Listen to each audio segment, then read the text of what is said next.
dilaksanakan, mohon segala sesuatu yang ada di koridor 1 ini diselesaikan dengan baik. Mungkin koordinasi hari ini, bagaimana pandangan terhadap perkembangan rencana Transjatim dua saat ini?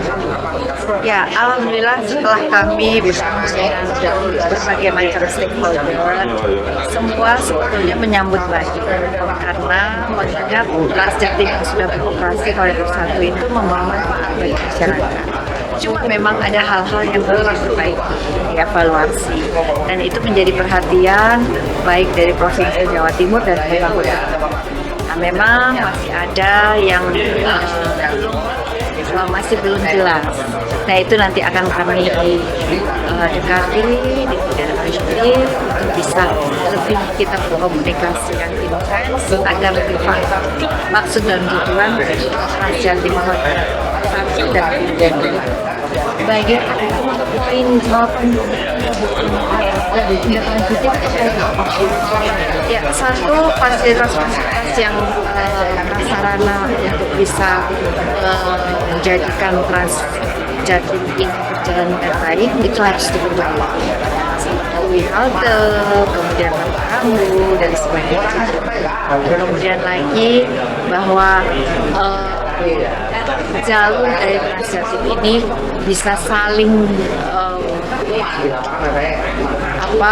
membantu angkot yang ada di Kota Malang, itu juga keniscayaan yang harus dilakukan.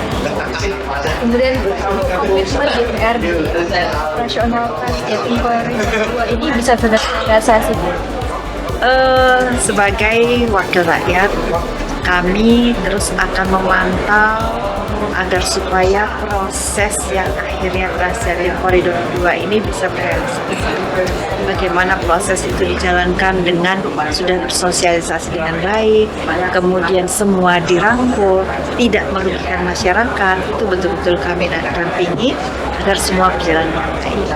Baik pemirsa Volt News, kali ini saya sudah berada di rapat koordinasi terkait pembukaan koridor 2 Transjatim. Dan saya bersama Pak Wijaya tanya mengenai sejauh mana kesiapan untuk mendukung operasional Transjatim ini. Baik, dalam rangka untuk kesiapan peluncuran Transjatim koridor 2 pada prinsipnya hampir sama dengan pada saat peluncuran Transjatim 1. Namun ada sedikit dinamika. Itu adalah hal yang wajar dalam suatu proses. Ini adalah suatu tantangan untuk menuju kebaikan-kebaikan yang lebih lagi dalam rangka memberikan layanan pada masyarakat melalui transportasi publik. Dalam hal ini adalah Transjatim koridor 2. Begitu. Baik Bapak, mungkin bagaimana kesiapan infrastruktur untuk mendukung kebijakan tersebut Bapak? Baik, infrastruktur kita yang pertama ya, infrastruktur kami tentu adalah jalan ya. Jalan pada prinsipnya kita pahami tidak terlalu hal yang signifikan, kita lakukan perubahan-perubahan, kita manfaatkan kondisi infrastruktur jalan yang ada. Kedua, bagaimana infrastruktur mengenai kesiapan sarana misalnya halte atau shelter, kita bekerjasama dengan Dinas Perhubungan Provinsi Jawa Timur.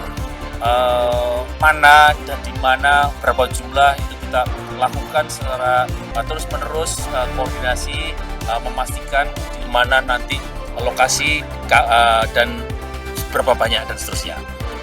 Baik Pak, untuk harapan pemerintah Kota Malang terhadap kehadiran Transjatim koridor 2. Ya, ini yang pertama adalah seiring dengan visi misi dari Bapak Wali Kota Malang, Bapak Dr. Insinyur Wahyu Hidayat dan Wakil Wali Kota Bapak Ali Muthahirin, yaitu salah satunya adalah meningkatkan layanan yang berkelanjutan, layanan masyarakat yang berkelanjutan. Dalam hal ini adalah transportasi publik.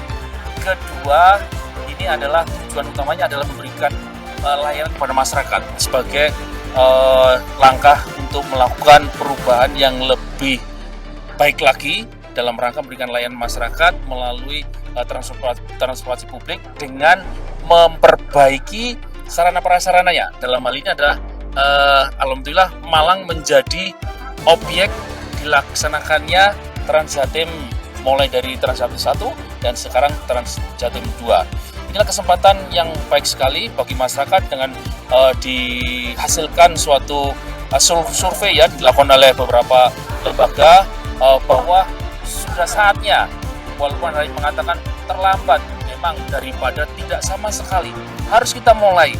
Mengenai ada kekurangan itu adalah hal yang wajar. Yang terpenting adalah sasarannya adalah masyarakat pengguna jalan, pengguna transportasi publik, gitu ya, bukan hanya masyarakat Kota Malang, Kabupaten Malang maupun Batu, tetapi seluruh masyarakat yang datang ke Malang Raya. Bisa dinikmati oleh pendatang juga. Betul, siap. Terima kasih Bapak. Terima kasih. Sekian wawancaranya. Terima kasih banyak. Selamat melanjutkan aktivitas dengan kendaraan. Baik pemirsa, kali ini saya sudah bersama Mbak Binsar. Mungkin pertanyaannya, bagaimana tanggapan dari provinsi Bapak menindaklanjuti pertemuan hari ini? Oke, baik. Terima kasih.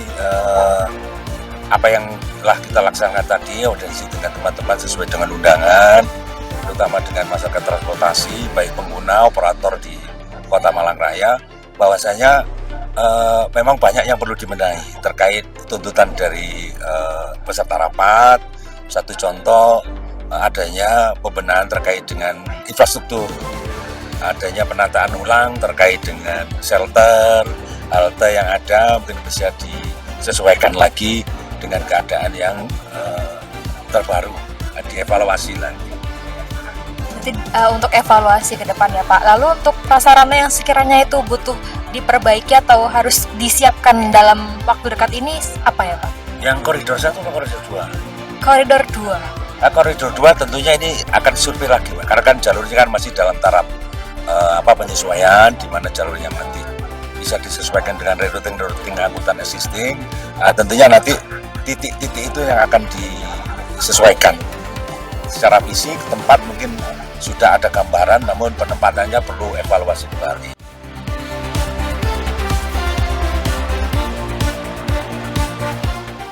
Baik pemirsa Folk News, kali ini saya sudah berada bersama Pak Anas ya Bapak, selaku Komisi C DPRD Provinsi Jawa Timur. Terkait rapat koordinasi Bapak, saya ingin bertanya dari sisi penganggaran, bagaimana dukungan DPRD terhadap operasional Trans Jatim untuk koridor 2? Ya, kami di DPRD Kota Malang tentu saja menyambut baik rencana integrasi transportasi publik di Malang Raya, salah satunya Trans Jatim. Makanya kami di Kota Malang juga menyesuaikan kebijakan-kebijakan, salah satunya memang bentuk dukungannya adalah subsidi angkutan pelajar. Itu yang sudah kami anggarkan di tahun ini dan akan segera dilaksanakan. Di samping itu juga kajian-kajian terkait dengan rerouting transportasi lokal kita, angkut kita, sehingga nanti bisa berjalan beriringan dengan Trans Jatim. Baik Pak, berarti untuk apa masih ada aspek pembiayaan atau anggaran yang masih menjadi perhatian untuk saat ini? Kalau bicara tata kelola transportasi lokal saya kira banyak ya. Karena kita bertahap saya kira menyesuaikan dengan kekuatan fiskal daerah.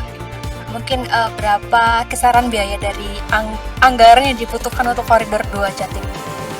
Kalau anggaran Trans Jatim kan di provinsi di beliau. Kalau kami sebagai penerima manfaat di kota, saat ini yang bisa kami alokasikan memang untuk subsidi angkutan pelajar yang nanti akan melibatkan angkot. Nah, nanti ke depan skema-skema pemberdayaan lainnya akan terus kita kaji dan kita bicarakan dengan semua stakeholder. Baik Pak, mungkin sejauh mana DPRD akan mengawal agar dukungan anggaran untuk Trans Jatim koridor 2 ini tetap berjalan sesuai dengan?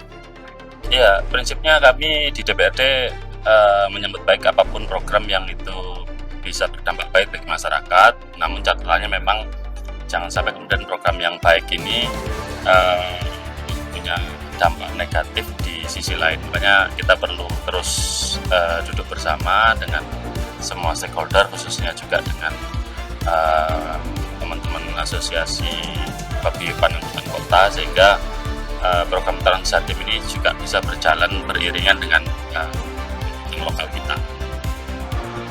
Baik pemirsa, saat ini saya sudah bersama Pak Raufik ya Bapak. Setelah rapat koordinasi Pak, bagaimana respon Bapak terhadap antusiasme masyarakat Malang Raya yang menantikan Trans Jatim koridor 2? Baik, terima kasih Mbak.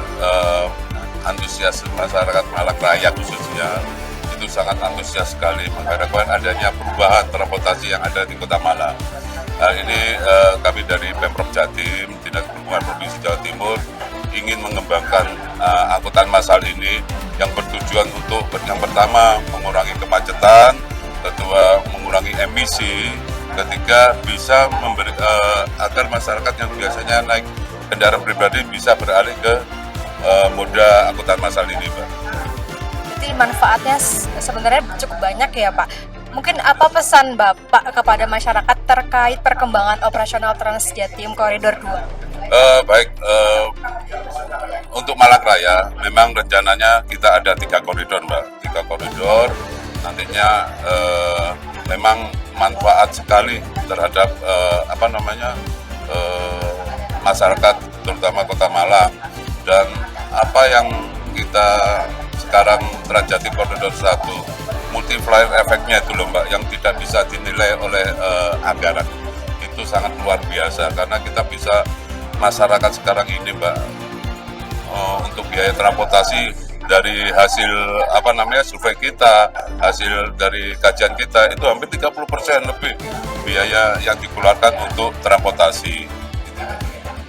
Baik Pak, semoga rencana pembukaan Koridor 2 ini segera terlaksana ya Pak. Terima kasih atas waktunya.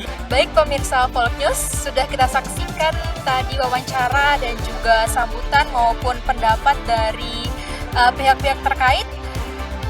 Cukup sekian yang bisa kami sampaikan. Sampai bertemu di konten kita selanjutnya.